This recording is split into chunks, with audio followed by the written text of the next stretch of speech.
Marco and the gang are back in the third installment of the always hectic and always awesome Metal Slug series, released to the Neo Geo in 2000.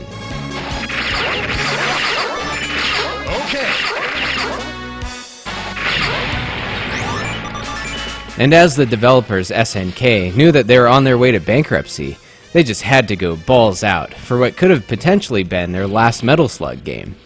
Lucky for us run-and-gun fans, it wasn't, as SNK was later reborn as SNK Playmore, and was able to port Metal Slug 3 to consoles, and right now you're watching the Xbox version. Be careful, it just might melt your face off.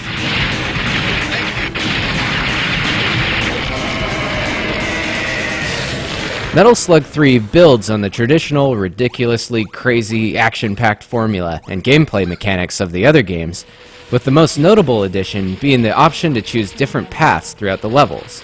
They'll all lead to the same boss, but will take you through a variety of different situations, and definitely add a great deal of replay value if you choose to play through the stages again. Or in this case, if you're forced to. Unlike the home version of Metal Slug X, continuing in this port sends you back to the beginning of the level. Of course, that can be frustrating, but at the same time, it just makes everything that much more intense, and the game's fun enough to warrant multiple attempts to survive the mind-blowing frenzy of bullets.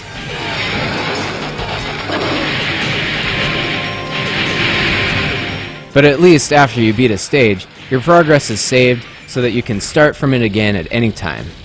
As far as other new additions go, there aren't really any new weapons at your disposal, except for a lot of new vehicles, including submarines, elephants, and jetpacks. And there's a new character transformation too, that isn't so debilitating like the mummy one prior to this game. If you happen to get puked on by a zombie, you'll become one as well, and you'll be immune to bullets and be able to execute a devastating blood puke attack. More games definitely need blood puke attacks. The console versions also let you play two new modes after beating the arcade missions: Storm the UFO Mothership, where you control an enemy soldier, and the two-player food collecting competition Fat Island.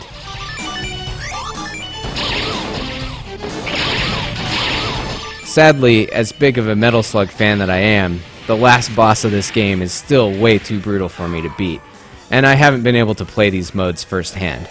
But from what I've seen, they look pretty fun, and are definitely a nice bonus for anyone hardcore enough to unlock them. Okay.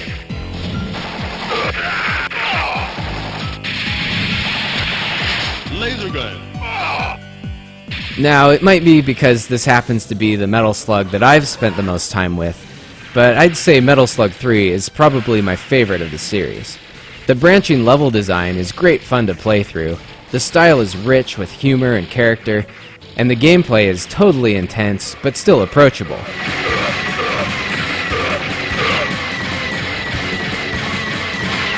Metal Slug fans probably already know what's up with this epic installment in the series, but any newcomers would do well to start here, either as part of the Metal Slug anthology, or as a cheap download from Xbox Live. Yeah, just don't forget to blink every once in a while.